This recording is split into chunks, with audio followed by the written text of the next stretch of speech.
play from the start. So first, the slideshow is very basic, but it may be helpful to follow the discussion. And I just want to begin by thanking Daria and Stefan and Silver for organizing this this session. It's not only a little break in the monotony of pandemic life, having it's midnight here on the west coast of Canada, so you know I'm not usually awake at this time, which is exciting, but also just for the opportunity to actually talk about how we think about canons. I think there's a lot of really exciting work being done, and it's not often that the people thinking about these things get an opportunity to share and discuss with one another. So it's a really great idea for a session. The title of the talk that I'm going to give is Canon, Gender, and Historiography. And there's basically 3 sections to the talk. The uses and disadvantages of the European early modern philosophical canon is the first part. The exclusion of women and strategies for inclusion is the second part. And the final part is a very short bit on what kind of lessons we might draw for the historiography of philosophy. So let me start with the first part. If any period in the history of philosophy has a philosophical canon, it's the period from roughly 1580 to 1780, or the early modern period. While the situation on the ground is rapidly shifting, it's still the norm within the English-speaking world for both the teaching and continuing scholarship of early modern philosophy to focus on 7 figures: Descartes, Spinoza, Leibniz, Locke, Berkeley, Hume, and Kant. These 7 figures constitute the early modern philosophical canon. For quite a number of years now, historians of philosophy have recognized that this canon excludes women. How to remedy this exclusion is my particular concern here. More recently, there's been a recognition that this is the European early modern philosophical canon. And while it is distinctly European or even Western European and assigned to a particular, though somewhat arbitrary, historical period, I think that by reflecting on this canon, we can learn something not only about the history of European philosophy, but also about philosophical canons more generally. Because there really isn't, I think, quite so entrenched a canon as this one in the history of philosophy, at least. What we learn may well help us in moving beyond this canon, but also prove instructive about the norms of historiography of philosophy more generally. So let me begin by just considering the term canon. Per its primary definition, a canon is a rule or law decreed by the church, typically by a small subset of those in authority. A canon in this sense is sacred. Also in a religious context, a canon can refer to a set of books identified by the church as having authenticity as divinely inspired. These works are canonized, and in at least some instances, the authors of those books are sainted. Others who are deemed as authentically having divine inspiration are also canonized and placed in the calendar of saints. This ecclesiastical sense of canon is then secularized to mean a law or a rule or a fundamental principle governing a body of knowledge, or even more loosely, a standard of taste. Now, it might seem easy to take this little point of etymology cavalierly and claim that in the European philosophical tradition, our canon is secular and not tied to any authentic divine inspiration. However, this is not as easy a move as it might initially seem. The key feature of an ecclesiastical canon is its authentic connection to the divine, and that connection brings with it a kind of necessity. While it might be contingent that one or another individual is divinely inspired, once it is established that they were so, there can be no questioning of their privileged status, nor of the place of their words and works. Canonical religious figures and their works necessarily carry an unchallengeable authority in virtue of their connection to the divine. Secular philosophical canonical figures have come to carry a similar unchallengeable authority, and with it an appearance of necessity. Our early modern canonical philosophers derive their authority not through a particular connection to the divine, but rather from their connection to reason. And I'd suggest that that's reason with a capital R. These figures are deemed to be great minds. It is, however, unclear just what that means. It cannot be because they manage to decisively answer philosophical questions, for the very storyline that ties the canonical figures together depends on their having made errors. It cannot be because they are remarkably effective at conveying their philosophical views. Though some are, others could well use an editor. Of course, one reason they are taken to be great is because they made an impact in their own day, but this guarantees neither greatness nor the enduring judgment of their greatness. At the very least, we take these canonical figures to have great minds because of the answers they offer to a set of philosophical questions in metaphysics and epistemology. The ontology of substance and mode, the nature of causation, the nature of mental representation, and of how our ideas can enable us to have knowledge of things, to take some examples. These are good philosophical questions, but we take them to be agenda setting.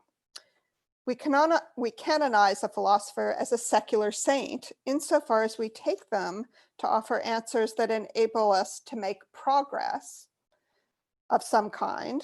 And once they are so canonized, they seem to be necessary for us to make further progress and get closer to definitive answers. While the early modern European philosophical canon may seem to have an elevated status, the reality is that it's deeply contingent that we ended up with these 7 philosophers. For one, who counts as canonical very much depends on what linguistic community one finds oneself in. There are differences between the American, English, French, and German canonical program. Further, Bruce Kuklick has shown that in the American context, the canonization of these 7 figures is in part a function of late 19th century development of university textbooks and the related effort to develop a distinctively American philosophical program with all its associated internal politics.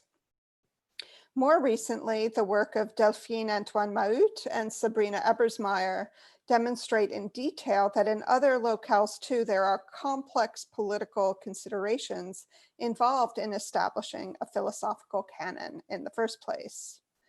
Antoine Mahut, in her forthcoming book, L'autorité d'un canon philosophique, le cas de Descartes, aims to show that the role in which a canonical figure plays in a history of philosophy is something that shifts with the interpretations that are highly sensitive to the context in which those interpretations are developed.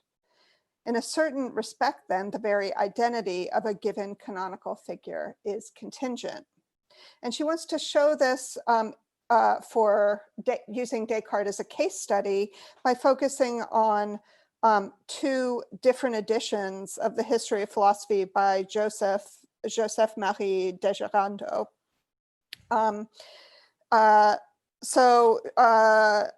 Antoine Mahut shows that there's not a fact of the matter about the Descartes ensconced in the philosophical canon. As Antoine Mahut puts it, writing the history of philosophy can, in general, be seen as compatible to a battle which opens up the possibility of broadening the canon to include more figures, but also for broadening the understanding of the canonical figures themselves, or pluralizing the canonical figures.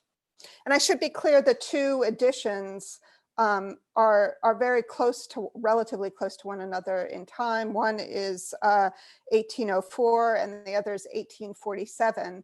And just the change in the way Descartes presented in these two editions, or Descartes' actual philosophy is presented in these two editions, is really contingent on the role that education is envisioned to have in post-revolutionary France. So while Antoine Maut is concerned to demonstrate the contingency of our understanding of any particular canonical figure, and so to pluralize them, Ebersmeyer, in her recent article From a Memorable Place to Drops in the Ocean, looks at the writing of German histories of philosophy in the 19th century to show just how, from generation to generation, women became more and more marginalized from the history of philosophy until there were simply no women in it. What is at one and the same time unsurprising and remarkable are the justifications for the exclusion of women. One's work was derivative, another did not rise to the same level of greatness as the sainted few. Of still others, it was denied that they were even doing philosophy. Ebersmeyer highlights that these efforts intensified at just the moment that arguments were being leveled for women's suffrage and entitlement to attend university. And women's exclusion of the history of philosophy came to be naturalized, justified by the supposed natural inaptitude of women for philosophy, conveniently aligning with political efforts to quash women's right to political representation and to higher education. So now I want to turn to consider the exclusion, to say a little bit more about the exclusion of women from the history of philosophy, and to start looking at strategies for rectifying that exclusion and including women in the history of philosophy. So it's worth comparing contemporary canon-driven history of philosophy, the one that's changing rapidly, with histories of philosophy presented in the 17th and 18th centuries in Europe. For there were many histories of philosophy that did include women. The Renaissance and early modern period saw the reintroduction of Diogenes Laertius' lives and opinions of eminent philosophers, and the edition that appeared in 1692, edited by Marcus Meibomius, inaugurated the conventions still in use today. Diogenes Laertius' work alludes to the wives, daughters, and even mothers of eminent philosophers as if they were involved in philosophy themselves. It also recounts a number of women philosophers, including Theano, Themistoclea, Diano, and Hipparchia. Perhaps following on the style of Diogenes Laertius, a number of women and men authors engaged in the Querelle des Femmes provided their own catalogs of women philosophers and intellectuals from across history to bolster their arguments that women are indeed fully rational and capable of real intellectual achievement. The list of names of strong, successful women leaders and thinkers in Lucrezia Marinelli's On the Excellence and Nobility of Women and the Defects and Vices of Men, in Marie de Gournay's On the Equality of Men and Women, and later in Poulain de la Barre's On the Equality of the Two Sexes, not only support arguments for women's intellectual abilities, they are also effectively notes for histories of women philosophers. Perhaps for this reason, Thomas Stanley's History of Philosophy, published first in 1655, included 24 women philosophers, and Gilles Ménage compiled 65 women in his History of Women Philosophers as an appendix to an edition of Diogenes Laertius in 1690. Other 17th century works by Jean de la Forge and Marguerite Buffet included both historical and contemporary women thinkers. this practice of including women in the histories of philosophies continued into the 18th century, not only through reeditions of Stanley, but also works like Mary Hayes's Female Biography, published in 1803. And as I've just noted, women start to be written out of the history of philosophy in the 19th century. As we work to reintroduce women into the history of philosophy, there are a number of strategies to take. One obvious step is to find the names of those who have gone missing from our intellectual history along with their works. We can go back to those histories of philosophy which do mention women and gather those names once again. Mary Ellen Waithe, in the 3 volumes of her History of Women Philosophers, brings to the fore 21 women thinkers in Greek and Roman antiquity, another 15 from the medieval and Renaissance periods, and 31 women from 1600 to 1900. The catalog of the Other Voice in Early Modern Europe series, which is edited by literary historians, includes a large number of women philosophers from the Renaissance, a period largely ignored by historians of philosophy. It's telling that that series is edited by literary scholars. And then Eileen O'Neill, in her agenda-setting piece, Disappearing Ink, enumerates more than 55 women whose intellectual labor demands our attention. And of course, these resources may well also omit names. It's a bit of an archaeological project. As O'Neill recognizes, uncovering all these names also leaves us with real practical problems.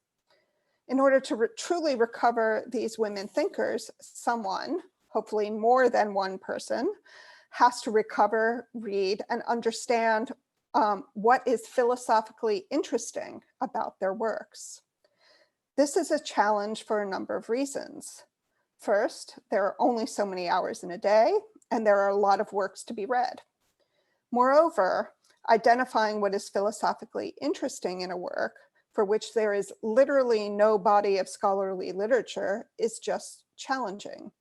It requires the reader to have an openness to the text that allows them to hear the philosophical issues with which it engages. We historians of philosophy are simply not accustomed to reading texts that are entirely new.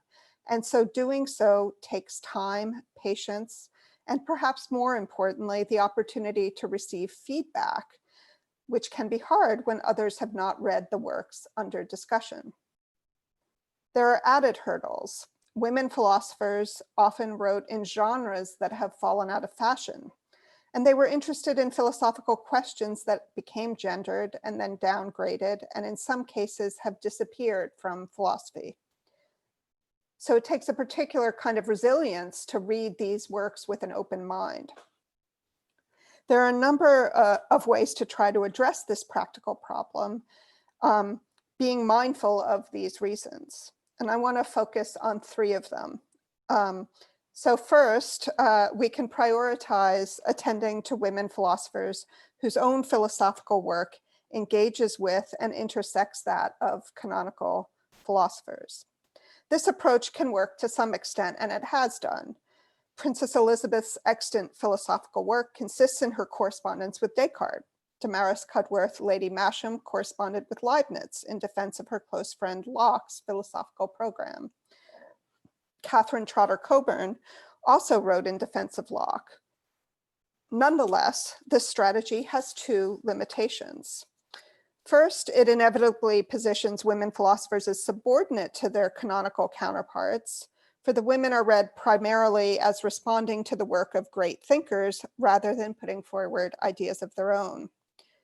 This limitation might be overcome by looking to women who did develop their own original philosophies as an alternative to those advanced by canonical figures.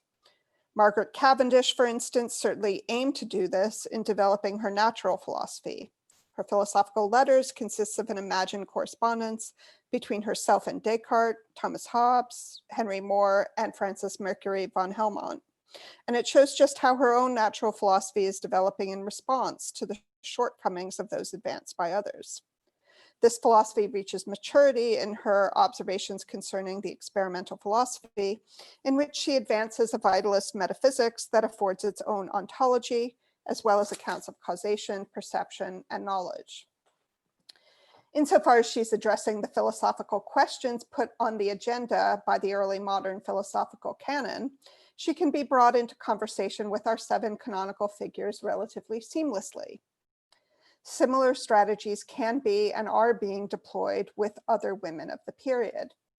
For instance, Anne Conway's distinctive metaphysics can be put into conversation with Spinoza's, which is of course in conversation with that of Descartes and Leibniz.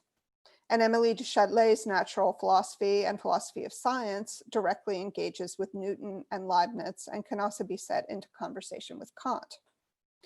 But this brings me to the second limitation. This strategy, even while it does allow for restoring some women their places in the history of philosophy, selects for the philosophical agenda of the existing canon.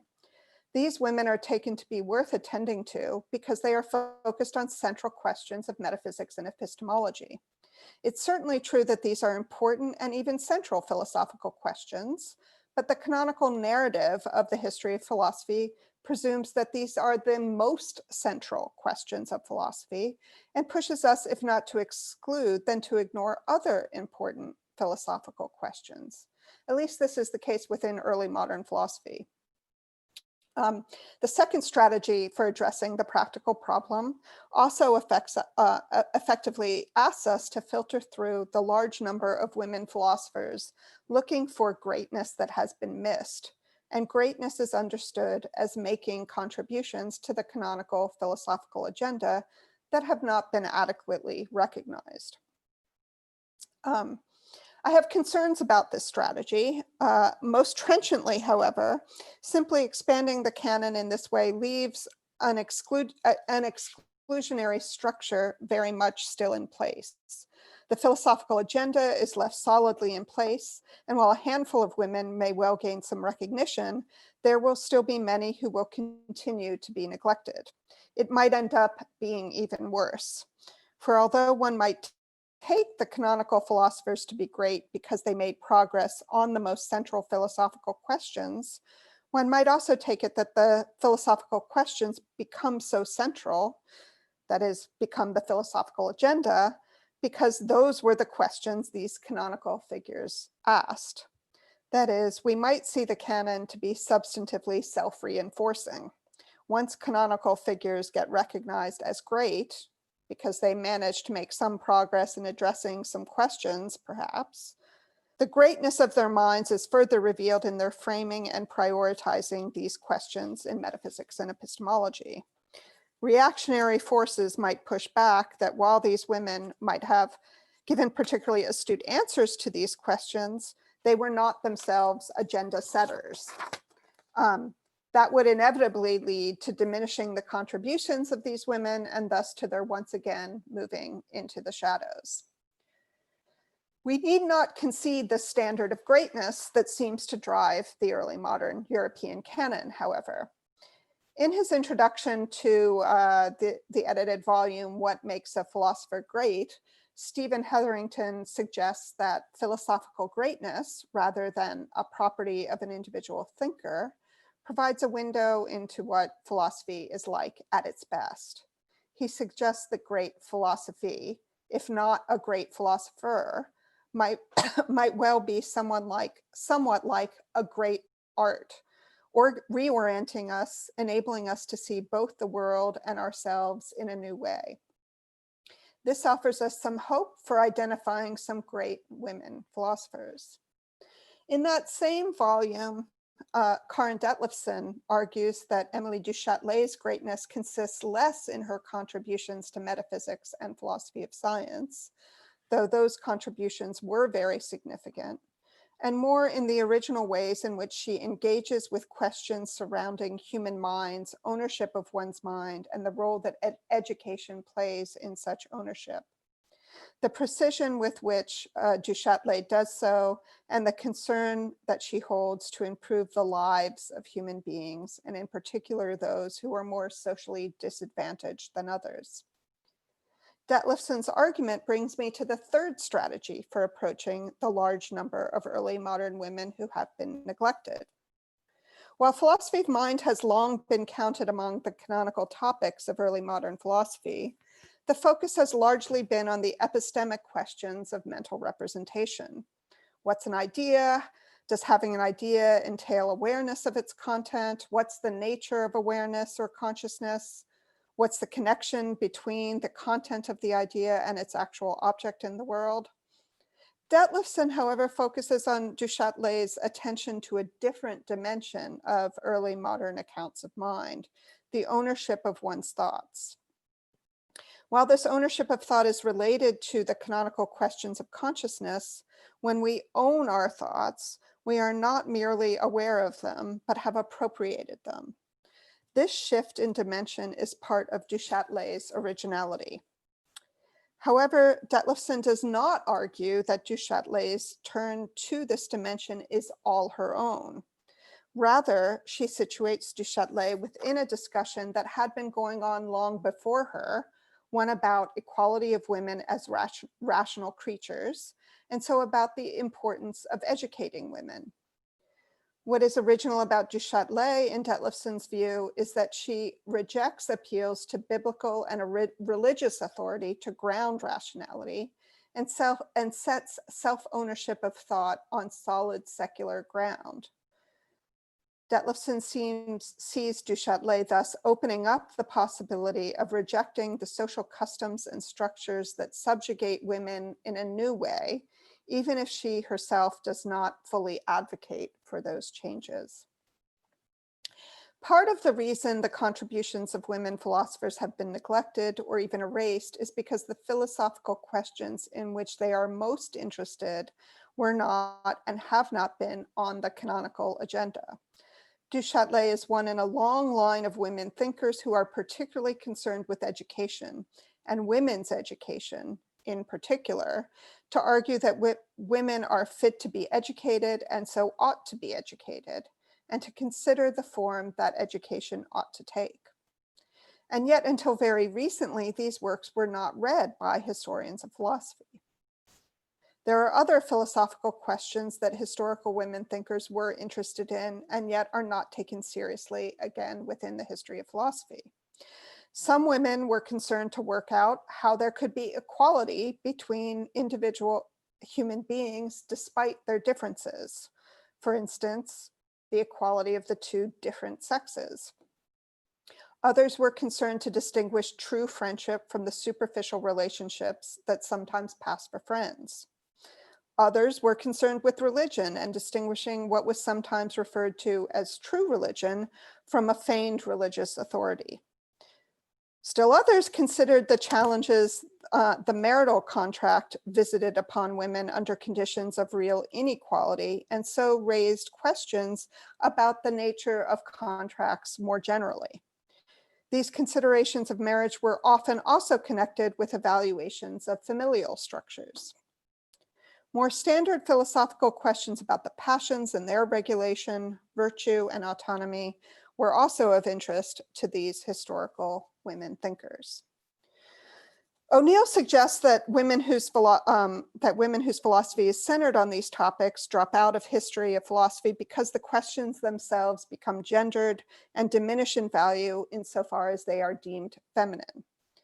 While, as Ebersmeyer's work shows, this is undoubtedly the case, there is another dimension to the philosophical questions in which women thinkers have been historically interested. They aim to develop theories that address the particular situation in which they find themselves.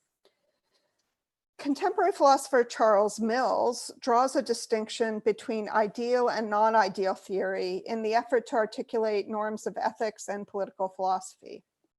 Very briefly, too briefly, ideal theory privileges the idealized descriptions that are deployed as models to the exclusion of considering actual cases in their complexity. Importantly, through its privileging of idealized models, ideal theory not only ends up abstracting away from the messiness of human life, but also from the situations that move us to ask questions about the human good and a just society in the first place. In its abstraction, ideal theories consider agents as having near perfect human capacities, ignore contexts of systematic oppression, assume that social institutions function well, and assume that agents lack implicit biases. Non-ideal theory, however, recognizes human agents in the complex situations they are in, replete with varieties of lived experience, and in messy and inequitable social relations, and aims to articulate general principles and norms to guide human action and interaction that respect these complexities. Non-ideal theory is motivated from recognizing the dilemmas in which we find ourselves immersed. Many historical women's approach to philosophy is akin to that of non-ideal theory. They are concerned to understand and address the particular challenges they confront as women within a social context that denigrates their intellectual capacities, mocks their social relationships, gives them very limited options for structuring their own life path. Their philosophical efforts aim to articulate new conceptions of personhood and the equality between persons, to reflect on the purpose of education and articulate norms to guide educational practices and institutions, to articulate normative standards to shape social interactions, for instance, by distinguishing true friendship from the superficially friendly relationships, or by articulating the norms that ought to guide marriage and similar contractual agreements, to develop accounts of authentic faith and belief in God, as well as to develop accounts of the passions, virtue, and autonomy that both reflect and are responsive to social reality. Just as philosophy moves towards valorizing ideal theory, so too did the writing of the history of philosophy move towards excluding those who assumed a non-ideal theoretic approach. Truly recovering the work of women philosophers of the past will involve recognizing that there are philosophical questions that are best addressed by attending to the context in which the questions arise, and looking for answers that take the form of a non-ideal theory that is embedded in these contexts. Okay, so just to the last section, briefly. So I've been focused on criticizing the early modern European philosophical canon, and so canons in general, but it should also be noted that there are some advantages to having a canon. The early modern philosophical canon, insofar as it sets an agenda of philosophical questions, provides a background to contemporary philosophical discussions and helps to connect the philosophical present with the philosophical past. This connection helps to justify contemporary philosophical interests. It's also afforded philosophers with different specialized interests to share a background in common, making it easier to have a broader philosophical community. In teaching, a canon helps in structuring curriculum, and so affords a degree of continuity from one institution to another. We aim to disrupt the canon because it is exclusionary, but can we retain these advantages even while we work to make the history of philosophy more inclusive?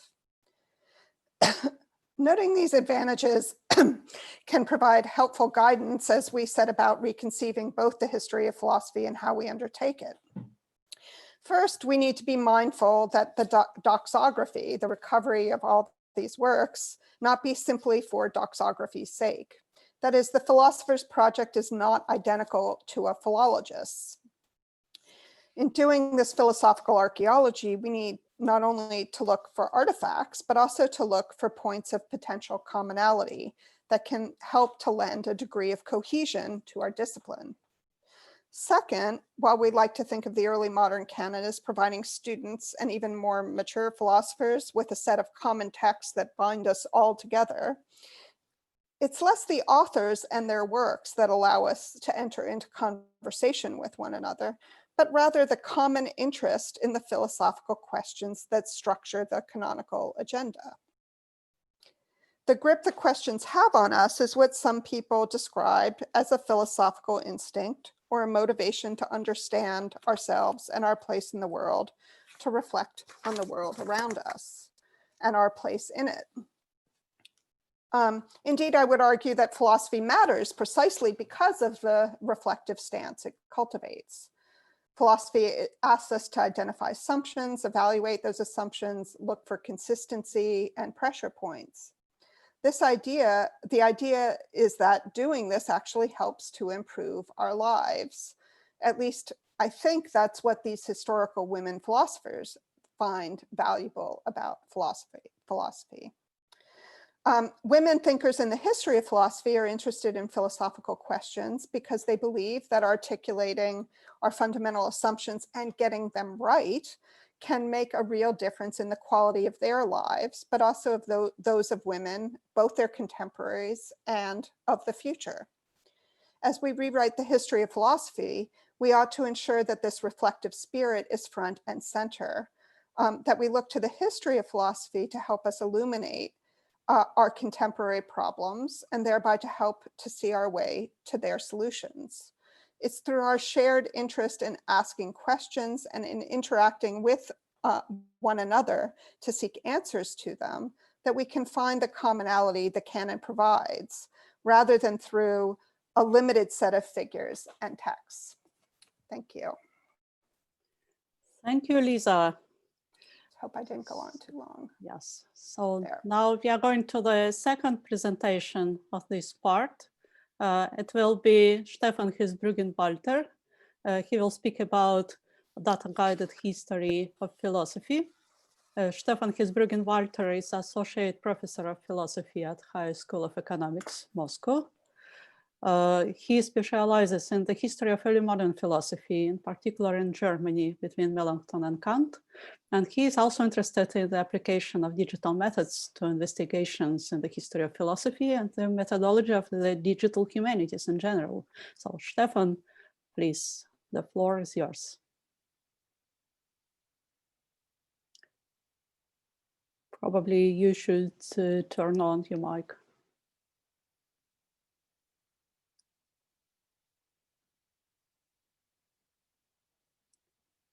Stefan, we cannot hear you.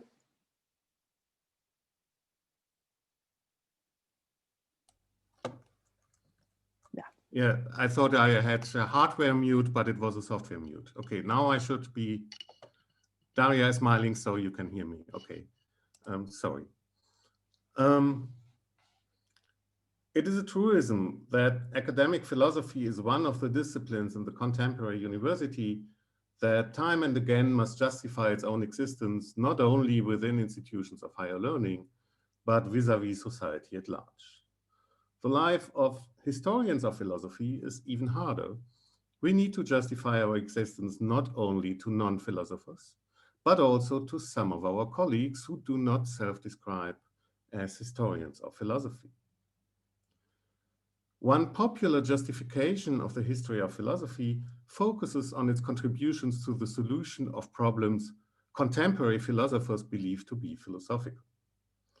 This nexus may well be inevitable, but I believe that it still has detrimental consequences for the history of philosophy. It forces the historian to ultimately subscribe to a teleological account of philosophical thought that redescribes thinkers of the past in such a way that their work becomes commensurable with what drives philosophical debates today. Consequently, much of what passes as history of philosophy in authors as diverse as Aristotle and Kant, Habermas and Rorty, presents a narrative of philosophical progress. Past thinkers are read through the lens of one's own philosophical preoccupations and evaluated according to the proximity of their ideas to contemporary views. In today's session, we talk about the role of the canon in philosophy. I think that this question has two dimensions: the role of the canon in teaching early modern philosophy and its role in scholarship. It seems that Lisa and I more or less agree in that regard. As far as teaching the canon is concerned, it codifies which conceptions of philosophy to convey to students. The texts we teach are inevitably understood as cases of good philosophy. Lisa has pointed that out as well. In her 2016 paper on the philosophical canon, so not the paper we heard today, but one that is already published and, in my view, one of the most advanced discussions of the whole problematic, Lisa has argued that we should distinguish two stages of how the early modern canon developed. The epistemological canon focused on the contrast between rationalism and empiricism and the synthesis in Kant's criticism. The contextualist canon concentrated on the interplay between philosophy and science in the scientific revolution. I should use scare quotes for that. Shapiro then argues that we should complement these existing strategies of teaching the history of early modern philosophy with authors and texts that discuss, I quote, education, its associated development of habits and social acculturation, and all this in relation to self-knowledge. So we already heard about this in Lisa's talk today, which develops these ideas further. But still, even such advanced narratives are at best approximations of historical truth and tend to distort our understanding of the early modern period because they privilege the modernity of early modern philosophers over those aspects of early modern thought that apparently did not contribute to philosophical progress. To clarify this point, it is helpful to look at the geographical distribution of the 18 authors Shapiro introduced in 2016 as candidates for canonization. 9 of them are British, 5 are French, 2 are from the Netherlands, and 2 from Germany.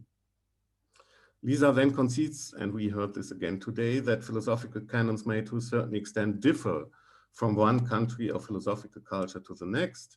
The shape of the canon as it is taught in the UK may differ from what is taught in France or Germany. But shouldn't we then extend the geographical reach of our understanding of early modern philosophy and include the Mediterranean or Central Europe? What about a canon including Suarez, Rodrigo de Arriaga, Johannes a Santo Toma, or Bartolomeo Mestri? 2 Jesuits, an Orthodox Thomist, and the most erudite of the Scotists, teaching in the Iberian Peninsula, Italy, and Prague.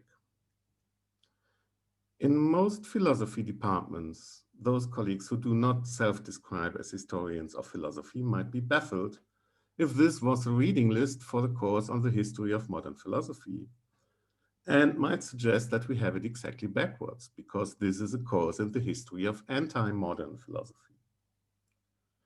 But if we accept the necessity of a canon, should it not mirror the period under consideration in all its different facets, instead of promoting alleged pioneers of contemporary ways of doing philosophy? On a side note, I want to remark that all these complex problems become again more pressing if you teach early modern philosophy in a philosophical culture which has itself no inherent relation to this period, as is the case for Russia, where the development of academic philosophy by and large took off only in the 18th century. In spite of these objections, I concede that in teaching, canons have instrumental value and are probably indispensable. But like Lisa explained already in great detail and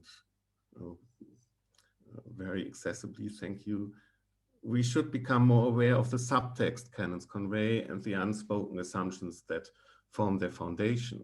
For this, we might need even more research into the historical development and formation of canons, the history of teaching practices and institutions, a better understanding of how knowledge and its material carriers, for example, books, were transmitted from one generation to the next, and so on.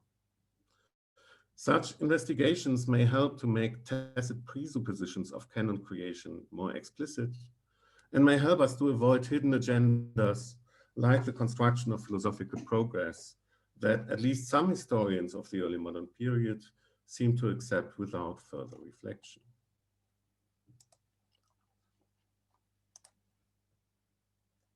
But even if canons should be indispensable in teaching, why should we believe that the same applies to scholarship on philosophy in the early modern period? It is a sociological fact of our profession that we tend to give a premium to those who deliver new and interesting insights into canonical figures in comparison to those investigating questions and figures outside the canon. And there is a certain logic in this. A specialist in, say, Leibniz or Spinoza may be better equipped to teach the early modern canon as a whole compared to a specialist in Suarezhian metaphysics. And it is certainly one of the many mechanisms that help to reproduce the canon. Teaching begets scholarship, which begets students interested in this specific tradition, which in turn begets new scholarship. But since we are philosophers and historians of philosophy, we can take the liberty to ignore sociological facts about our profession and dream up an ideal world in which these mechanisms are absent. And in this ideal world, we would be better off if we simply abandoned the canon. No author, no text is vindicated by standing in a peculiar connection to our contemporary philosophical concerns. No text is vindicated by standing in a peculiar connection to a thinker who in turn stands in a peculiar relation to our contemporary concerns. Every author, every text is first and foremost regarded as a data point. In other words, the intention is to take in the historical record as it stands, without omissions, preconceptions, or prejudice. Instead, historians of philosophy in the ideal world I'm talking about would investigate the early modern period through data-guided historiography. The main practical advantage of the canon is obvious. There will always be more texts than we can read in a lifetime. We therefore need to select what we read and study. This is true for a community of scholars, as well as for individual readers. Our resources for the production and consumption of scholarship will always be finite. Ars longa, vita brevis. In this situation, it is methods from the digital humanities which help us to take in the historical record as it stands. I'll first provide some examples of this approach from my own current work, and then return briefly to the question of why I believe that such an approach can help to reinvigorate scholarship in the historiography of early modern thought.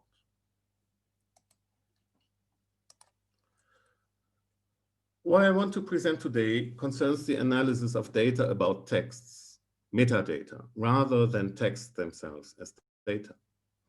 In an ongoing non-budget project, as it is called in the digital humanities, together with my brother Jörg Walter, a software developer, we look at a data set we have derived from VD17. I will use the German expression because the English doesn't sound better.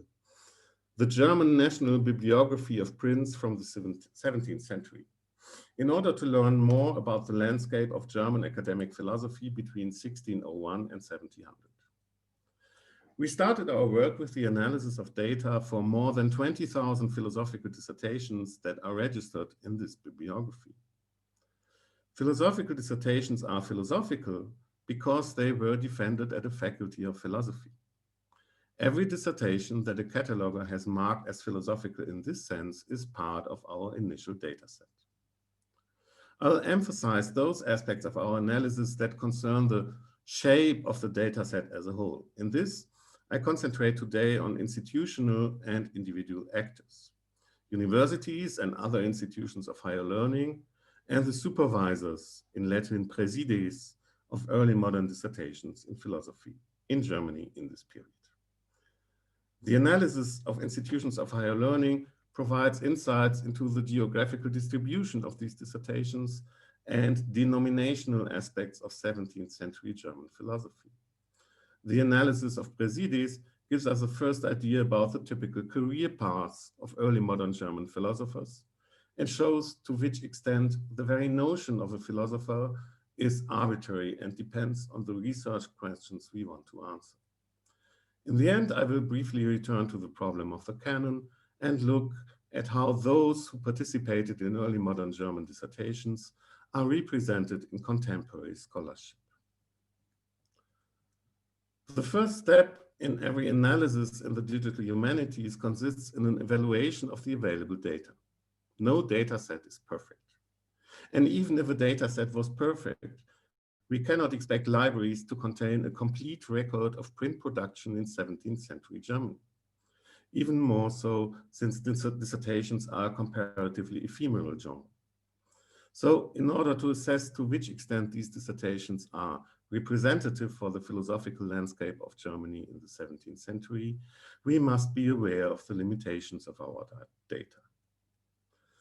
Major problems stem from, for example, from the fact that not all entities referred to in the bibliographic database are uniquely identifiable. For example, we have found only 19,588 dissertations, that is 96% of the complete data set, with a unique identifier for the supervisor, praeses, of the dissertation. And only 18,136, or 89%, with a unique identifier for the institution of higher learning where the dissertation was defended. This imposes limits on how much we can read into quantitative analysis because they always concern only a selection of the available data.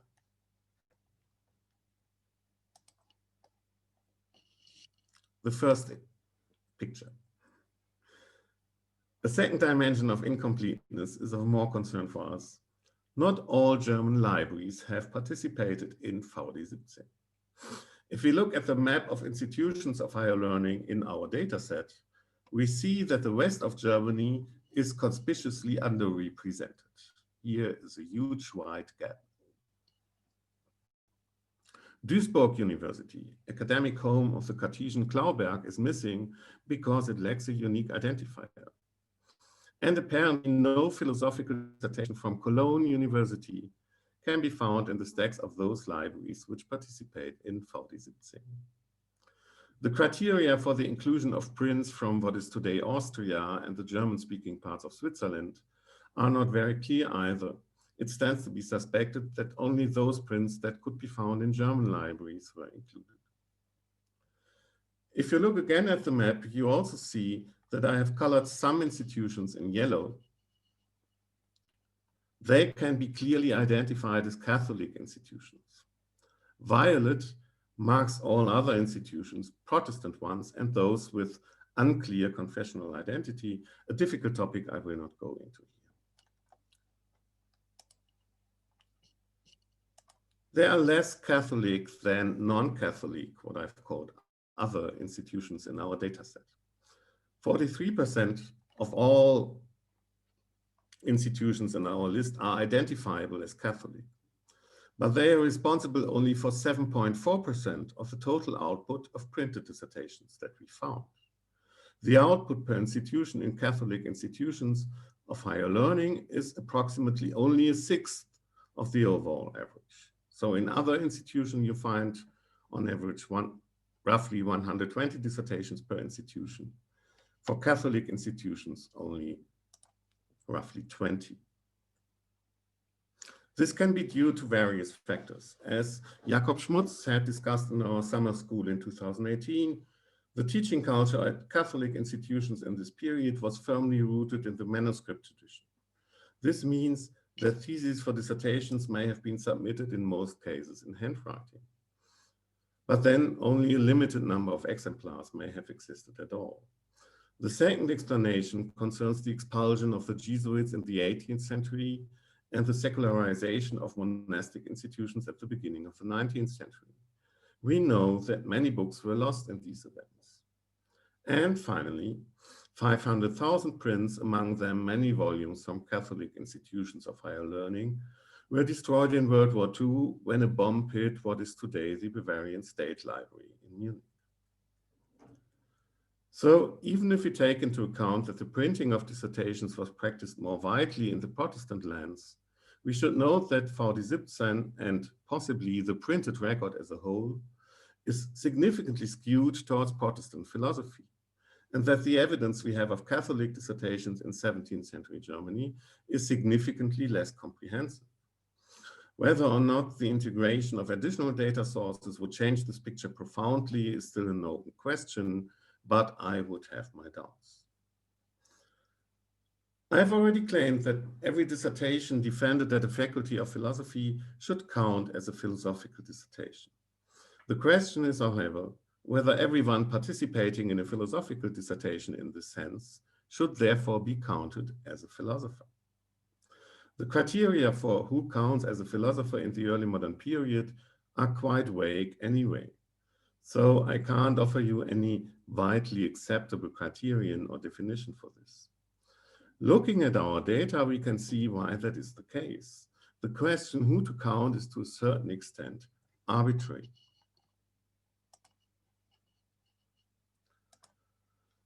Obvious candidates for being a philosopher in the German university of this time are the Präsides, roughly supervisors of dissertations. In our data set, we found 3,129 of them who are uniquely identifiable and who directed, as mentioned, 19,588 dissertations. Sorry. For 50% of these Präsides, only 1 or 2 dissertations have been preserved. Approximately 25% have produced 5 or more dissertations that are still existent. So this is the meaning of the median and the third quartile. And only 17 Präsides out of 3,129 have directed more than 100 dissertations. So the 0.09% of on the slide is not correct. Sorry, I miswrote because I took the total of dissertations instead of the total number of Präsides. My apologies. The question now is, where do we draw the line? Should we classify everyone who supervised a dissertation as a philosopher? But in some institutions, presiding over a dissertation was just a graduation requirement. Graduates then advanced the students to the higher faculties or took up a profession outside the university. Today, we would hesitate to classify everyone with a non-terminal degree in philosophy as a philosopher. I'll return to the names in this table later again, so I must ask for your patience. The second element worth considering is age.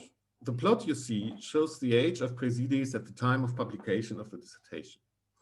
You should not put too much trust into the absolute numbers, since we have simply defined age as the difference between the year of birth and the publication date of the dissertation. This means that we may count someone as being 30 at the publication date of the dissertation, who was in fact 29 or 31 when actually supervising the oral defense of the dissertation. We see that the rate of Präsides at the age of 20 is more than double than that of Präsides at the age of 19. This is the increase here. 43.9% of all Präsides. So this seems to be an age when students began to graduate from the philosophical faculty, 1920, began to graduate. 43.9% of all Präsides we have counted preside over dissertations when they are between 20 and 30 years old. So that's roughly this area of the curve. After the age of 30, the rate of Präsides begins to decrease. This suggests that after the age of 30, a number of Präsides no longer taught philosophy, but left the profession either for the higher faculties or for employment elsewhere, and that Präsides at a higher age had some persistent position in or connection with the philosophical faculty. This fact in itself is no novel discovery, but it is now possible to substantiate what we took to be background knowledge about the early modern German university with data and figures and numbers. So if we look at this distribution of age at the point of time people supervised the dissertation, it suggests that it is more helpful in the context of 17th century academic philosophy in Germany to conceptualize the philosopher as a life stage rather than as a characteristic that defined the professional identity of its bearer. Let me just indicate that the situation is further complicated by the fact that philosophical activities took place not only at universities, but also at other institutions of higher learning, for example, so-called gymnasia. Here, the historiography of philosophy inevitably overlaps with the history of education and in particular higher education. In other words, the suggestion of defenders of the canon that we can uncontrovertibly identify an author as a philosopher, who therefore deserves to be the subject of study in the historiography of philosophy, is simply an illusion. This applies even to canonized authors. It is a matter of perspective and, to a certain extent, preference, whether we look at Leibniz as a philosopher, a librarian, or a diplomat. To sum up, data-guided history allows us to identify lacunae in the historical record, and it shows that the criteria we apply in order to identify someone as a philosopher are to a certain extent arbitrary. None of these insights are possible within the historiography of philosophy that either focuses exclusively on canonical figures or takes other texts only into account if and insofar as they contribute to a better understanding of canonical figures. The last example I want to discuss, looking for my mouse, briefly applies the methods of data-guided history of philosophy to the problem of the canon itself. I should hasten to add that in this case, the underlying data and their analysis do not comply with strict methodological standards in the digital humanities, but since the argument I want to make depends only on qualitative differences, I think that is acceptable. If we enter Descartes in the search mask of the JSTOR database, we obtain something like 120,000 results. For Leibniz, there are still 69,000 hits. For detailed analysis, I would have to look at the JSTOR search algorithm, investigate whether such searches are reproducible, how to verify that Leibniz does refer to Gottfried Wilhelm rather than his father, and so on, but bear with me. If we now return to the list of productive Presides I have already presented and count JSTOR hits for their names, we can compile the following table of the 7 most prominent among the most productive German Presides in JSTOR. We have a clear leader group consisting of Hermann Conring, Andreas Libavius, and Jakob Thomasius. But even Conring gets something like 0.5% of the hits we find for Leibniz. He nevertheless is a notable figure in the history of law and political thought. Libavius is relevant in the history of science, an important figure in the transition from alchemy to chemistry.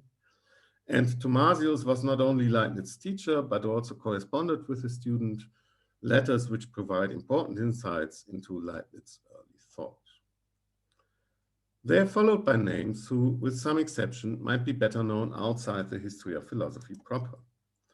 Rechenberg was a somewhat notable theologian and a relevant figure in the Republic of Letters. Sagittarius is remembered as an important historian, Alberti for his contributions to the history of law and of political thought. Only Jacob Martini is discussed by historians of philosophy as an important figure in the history of Lutheran metaphysics. There are also 2 Presides who are among those who produced more than 100 dissertations during their lifetime, but who are not referenced at all in one of the largest archives of 20th century scholarly literature that is available to us. Christian Röhrensee with 145 dissertations and Michael Wendeler with 138 dissertations. In other words, it is at least a plausible hypothesis to assume that the scholarly community today simply has no idea about them at all. It is important to note that the complete absence of a mention in JSTOR should not be construed as a value judgment. We cannot infer whether or not the contributions of Röhrensee and Wendeler to 17th century German academic philosophy are relevant and interesting, or boring and epigonal, because, to my knowledge, apparently no one has ever read them. My conclusion, very brief. I accept for the time being the necessity of a canon for teaching early modern philosophy, but I believe that as far as our research is concerned, the canon is now an unnecessary evil. We can begin to investigate the historical record as a whole when applying the methods of what I have called data-guided history of philosophy. I've shown how the investigation of metadata can help us to get an idea of what I've called the shape of a historical record as a whole, both in its geographical and denominational dimension. I've investigated how our notion of a philosopher must evolve when confronted with the realities of 17th century German academia, and I've demonstrated the lacunae in our awareness of German academic philosophy of this period when compared with the publication activities of early modern German présidés. Many more aspects are worth exploring. Much work remains to be done. Thank you. Thank you, Stefan. Thank you very much. So we have very multi-dimensional image of canon in history of philosophy. So now we have time for discussion, which will be started by Silver Bronzo. He is our assistant professor at High School of Economics, Moscow. He works in the history of analytic philosophy and its contemporary significance, with a special focus on Frege at Wittgenstein. So Silver will speak for several minutes in order to highlight several important points in our previous presentations. In the meantime, please write your question, or at least sign that you are willing to ask a question in the chat. Silver. Thank you very much, Daria. Thank you so much, Lisa and Stefan. I would like to start by highlighting 2 points of disagreements between Stefan and Lisa, as if I understand you correctly, and then I will ask a question to each. So the first point of disagreement is that Stefan boldly calls for a total abandonment of the canon. Whereas Lisa, if I understand her, calls for a reformation, an improvement of the canon. And the second disagreement, which seems to me to go at the bottom of this first disagreement, to be the source of this disagreement, is that Lisa draws a distinction between doxography and philology and the history of philosophy. And if I understand, and maybe I'm reading too much into Lisa's comments here, but this is how I would understand her drawing of this distinction, is that in the history of philosophy, the present and the past, our philosophical present and our philosophical past, are internally connected.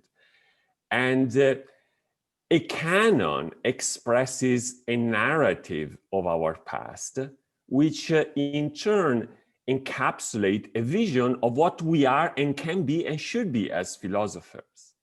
Hence, questioning the received canons and asking for a reformation of the received canons is a way of questioning our conception of what philosophy is and can be. And Lisa today really, if I understand here, focus on how this can be done in terms of agenda setting. Stefan, on the other hand, perhaps I misunderstand you, Stefan, my apologies if that's the case. In Stefan's view, it seems that doxography and sociology are pretty much all we need in the history of philosophy. What we need is to get at the historical truth, and that's all we need.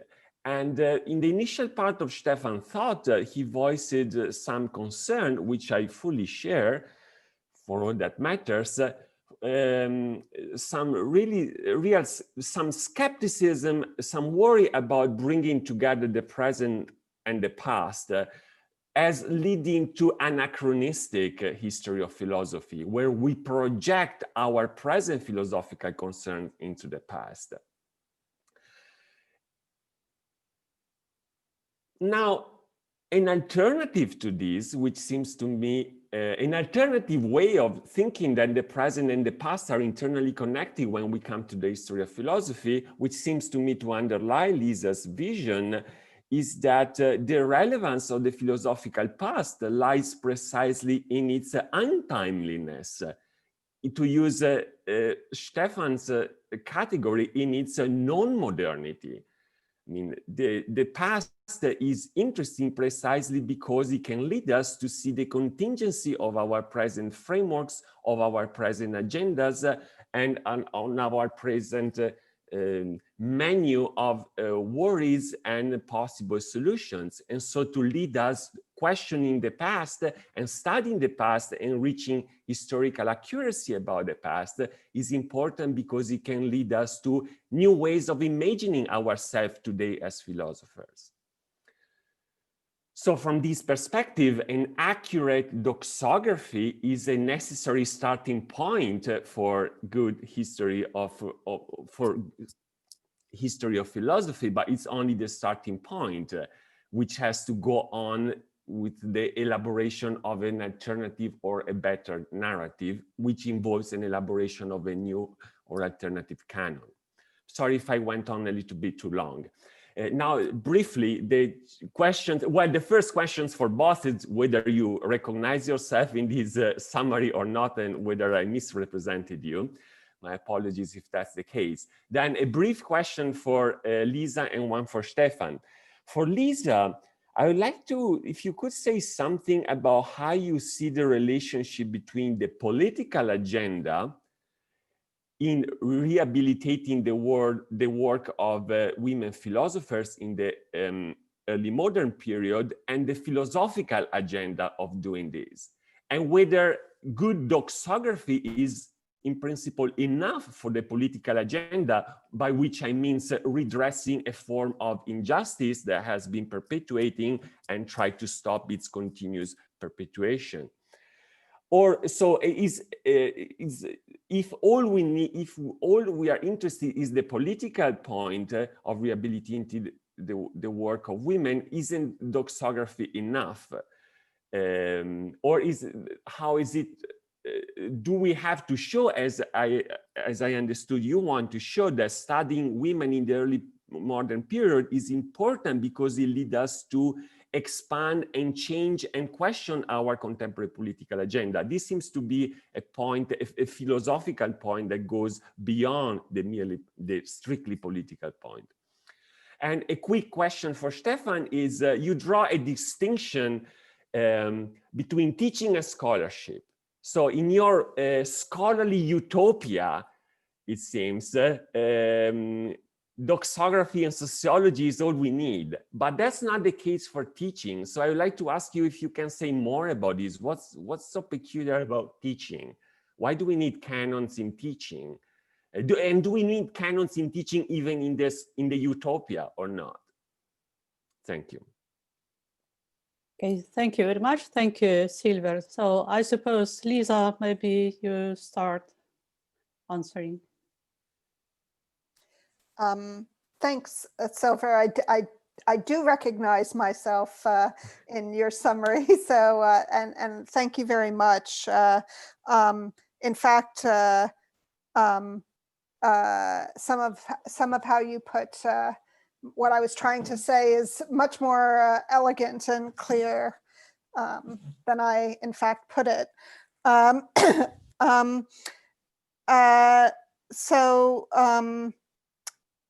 did want to, I think, make one point about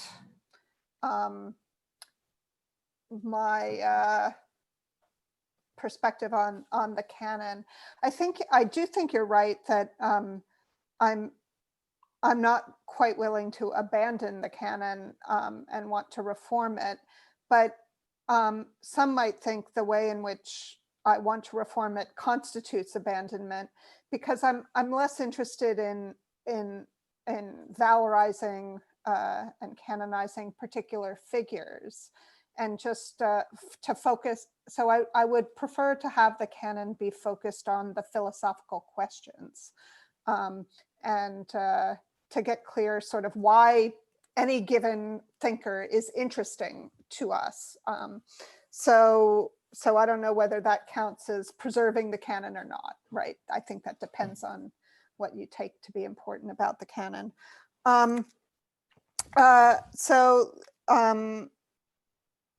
With regard to your more substantive question about the connection, and I think this does relate to connecting the political and the philosophical agenda as well. It is certainly the case, the political agenda is to, as you put it, redress the injustice of excluding women, devaluating the intellectual labor of women, and giving it proper recognition. But that would, as important as I think that is, I think that's far too superficial. I think what has the injustice that's been done has not simply been to neglect the individual people, but rather questions that are quite profound philosophically. The equality of the sexes, to take a particularly momentous philosophical question, but you know, how is it the case that 20th and 21st century discussions of equality do not reach back into the 16th, 17th, and 18th century discussions of the equality of the sexes? That's just remarkable, right? That complete lacuna. So that's philosophical content and philosophical nuance that gets lost, and that could well inform contemporary philosophical discussions about the nature of equality. But I think just as much other questions, so my own interests are in what could be called philosophy of education, and really the relationship between cultivating, if you think at all for 2 seconds about education, you realize it's a very strange pairing of wanting to raise or educate good reasoners, but also cultivating good habits, right? So there's and that's a bit of a tension, I think, between cultivating a kind of autonomous thought and habituating moral reasoners. So I just think that's an interesting philosophical question that's just used to be kind of central, even going back to Plato, and somewhere in the 20th century dropped off the radar. And again, looking back to the history of philosophy, there's lots and lots of thinkers who are very invested in those questions, and there's a lot to be worked out to think about how, again, how we would want to address similar questions in a contemporary context. So, but that's, I think that's just sort of the political and the philosophical agendas are very intertwined in that regard. I do think that, and this is, I think, another point that where, as you highlighted, Stefan and I might disagree a little bit, although I'm not sure what Stefan's position is on this, is while I do think that there is a connection between the past and the present in philosophy, I'm not sure it's one about progress, right? So that it's not that the past moves forward, getting closer to some ideal philosophical answer, but rather, the way Descartes puts it in the discourse on method is we can have conversations with one another in the present, but we can also have conversations with authors of the past, and that just affords greater insight. And I'll just stop there. I'm going on too long. Thank you, Lisa. Stefan. Okay, please. so Yeah, sociology and doxography, the two faces of the Antichrist in the history of philosophy. This is what we are not allowed to do. I'm not exactly sure. I would have rather expected the objection that this is history of ideas or intellectual history. But however this may be, maybe this will come up later on in the discussion with further questions. You had a very definite one. Why do I make this distinction between teaching and scholarship? Well, what I propose is, if I am allowed to be a bit immodest for a second, sort of a paradigm, change of paradigm in the history of philosophy.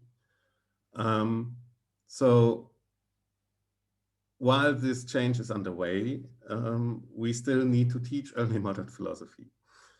And for this purposes, what you could call normal science, that is suitably developed, for example, along the lines of what Lisa proposes. Canon of texts is probably indispensable, as I said. And I do not believe that we should reinvigorate the teaching of the early modern scholastics across the board, regardless of cultural contexts. Because, as I said, if the goal of the overall enterprise is to help the historiography of early modern philosophy, this might be one of the most imprudent strategies you could pick. Suggesting that pure undergraduates get lectures on Suarez and Arriaga. But of course, I would prognosticate that over time, such a change in our paradigms would also lead to a different way of teaching the history of philosophy, maybe already starting at the undergraduate level, but certainly on the graduate level, simply because it would be much more a teaching of skills, orienting yourself in a very heterogeneous, it's not even one landscape, in very heterogeneous contexts, culturally, linguistically, and so on. Using digital tools in an informed manner to get an idea of what is out there. And I think that's not just sociology or sociology of knowledge or the history of the social history of knowledge or whatever you want to call it. For most colleagues working in the early modern period, it's fairly obvious that it makes a huge difference whether the author you study is Catholic or whether she's Protestant. For example, the whole discourse about true religion Lisa alluded to in her talk is only conceivable within a Protestant framework. A Catholic would not think about that. Or at least a Catholic believer would not think about that. So getting an idea of what are the proportions of sources available that are clearly identifiable as Catholic vis-a-vis those who are Protestant already shows why Protestant metaphysics in Germany in this period is a much more prominent subject of study than Catholic metaphysics in the southern areas of the country, simply because the sources aren't there to really get a critical mass of debates and discussions that would allow you to get started. And this is why I believe that for the time being, we still need to make this difference. I would expect, say, 1 or 2 generations after me, this will have profoundly changed. But I also would like to emphasize that this groundwork we now have to do is, in my view, not just sociology of philosophy, but history of philosophy, because it provides the essential information about the shape of what we have that we need in order to contextualize individual figures or texts in this broader context. Thank you, Stefan. I see we have questions, several questions, and we have very limited time. So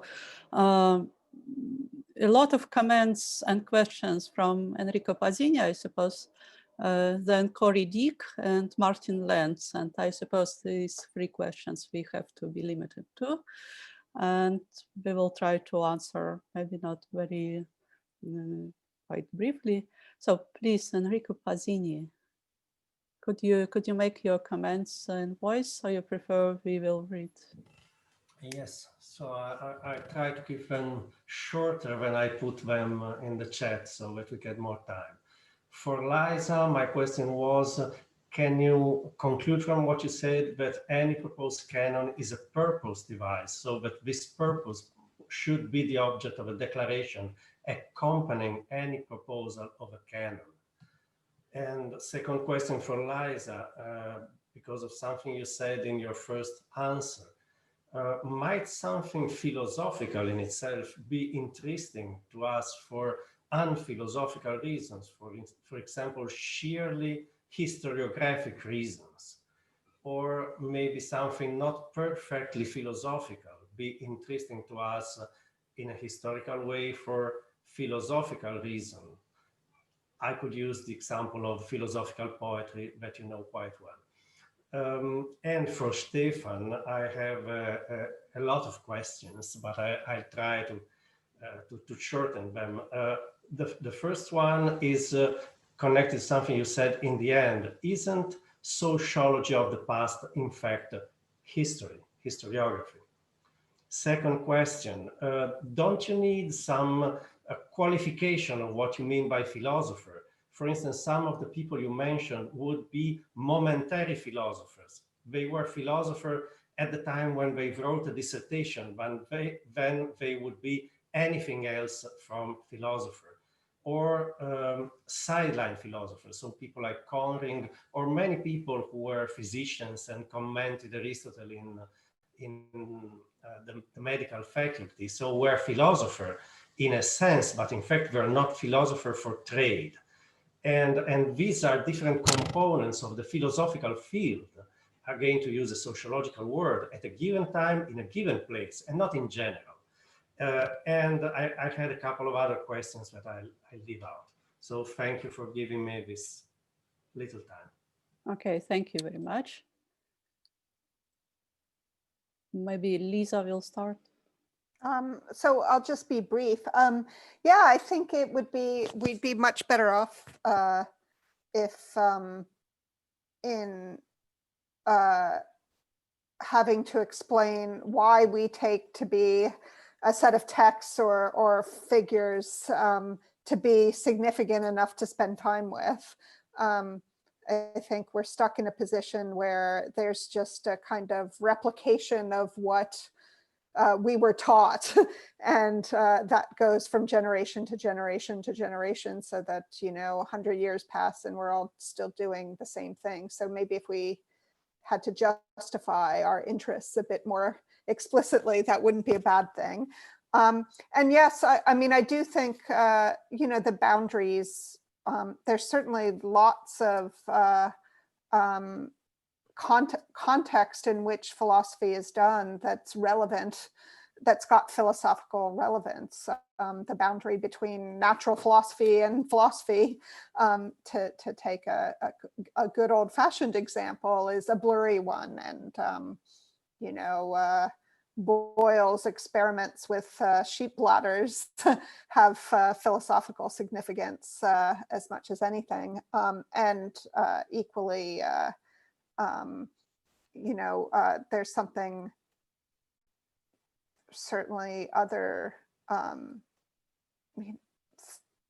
people who are interested in sociology might be interested in I think a sociologist could ask interesting questions about Stefan's what the dissertations tell us about university politics and dynamics. So yeah, it's lots of cross-fertilization and cross-pollination. Thanks. Okay, thank you. Yeah. Thanks, Enrico. The philosopher, you reinforce my point that we should think about being a philosopher as a life stage and not so much as something that defines an identity of someone in this period once and for all. However, I would hesitate to say that someone like Conring is a sideline philosopher, because he's simply the guy who produced most of the preserved, who has the, you could say, best ratio between philosophical dissertations and awareness of him, maybe not within the history of philosophy, but in the history of law and politics and political theory. But this gives me occasion to add a small point that I believe is important for understanding this JSTOR data, which I left out for reasons of time in the presentation.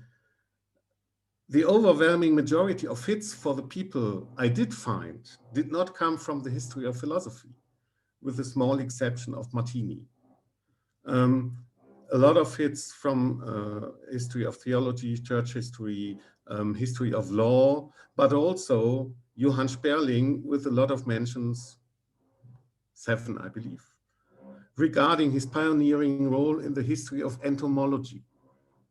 But all these people self-described and practiced philosophy, self-described as philosophers and practiced philosophy. So as long as historians of philosophy hesitate to engage with them because they believe they are second or third class philosophers, they still should keep in mind that their philosophical viewpoints may well have determined their role in disciplines outside the history of philosophy.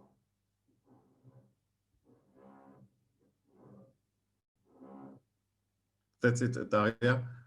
Yeah. We have several other questions regarding methodology or question about women in the survey. Corey, what question do you have? Yeah, thanks everybody for some interesting talks, and thanks for putting on this event. My question actually relates to a couple of the questions from Lisa and Mike Beanie in the chat. So I have something that's similar, and that'll be by way of bringing that discussion from the chat into the public forum here. So my question is, so yeah, Stefan, the role that you focus on in your, as kind of definitive for doing identifying the figures in your survey is an academic one, and of course women are excluded from at least matriculating in German universities until the 19th century, and indeed the only woman who received a university degree in the 18th century, or at least in the first half of the 18th century, wasn't even in philosophy, it was in medicine. So the answer to Mike Beanie's question is that there's none. There'll be no women reflected in the data set that you select. And so, given that this is an academic role, of course, there's this kind of criterion that you've selected is going to exclude women altogether.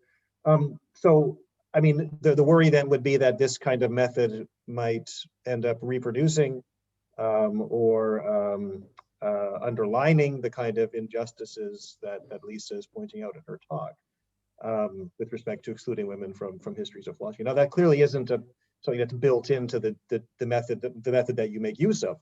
And so by way of making this into kind of a constructive question, I'm just wondering what kind of resources the digital method that you're making use of here, the digital methods you're making use of here, what kind of resources would they have to address the kinds of issues that Lisa is rightfully emphasizing? Thanks.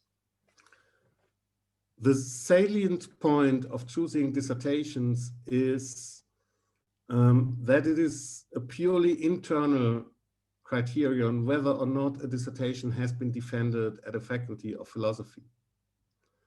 So, and this goes also probably to some questions Martin will have. There is no preconception at work besides the preconception of German academic philosophers of the 17th century of what should and should not be included in the discipline, which is why I would hesitate to say that someone like Conring is a sideline philosopher because he was not understood like that by his contemporaries. But of course, as you rightly say, such a sample can only be representative of the academic landscape. The next step would be to extend this beyond dissertations and to see which kinds of monographies, in a broad sense of the word, are addressing similar topics like those we find in dissertations. And all the specific problems Lisa identified in philosophy of women in the early modern period, like the role of contracts, friendship, I have a list, education, equality, the role of marriage and the family in general. All these are, of course, very prominent topics also in these academic discourses.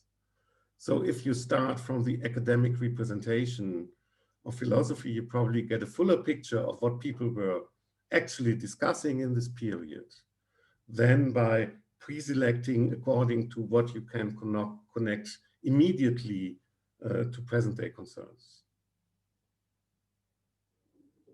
And as soon as we have full text of everything, which will probably take another 20 years, you can then, of course, use much more refined technologies to identify texts or corpora or passages even in texts that somehow contribute to these kinds of discussions. Can I just follow up really quickly? Can you just, Yeah, did I sure. hear you correctly that these dissertations are on topics like education and marriage and contracts, the nature of contracts and the family? Is that in fact the case? Yeah. As soon as you find a topic in the Corpus Aristotelicum, you find a dissertation on this topic. And as soon as you find a topic that is in some sense important for religious orthodoxy or questions of religious orthodoxy, you find a dissertation on that topic. I have left out this question of what these dissertations are about because that's still too early to talk about because it's a very complex task to deal with 20,000 titles in Latin, mostly. Right. I suppose it will be the following research to read. Yeah, exactly. This is an ongoing project. Yeah. Thank you very much. I'm sorry we have to finish the discussion here. There is one question to Lisa in the chat. Maybe you can speak about this question in the chat privately. We have now a short break. I suppose we cannot make it for 15 minutes, so let's do it like 10 minutes because our friends from Los Angeles and Canada, they have very late time now. And if you prefer, you can stay here and have small talks between you. If not, we just put the announcement that the conference will start in 10 minutes.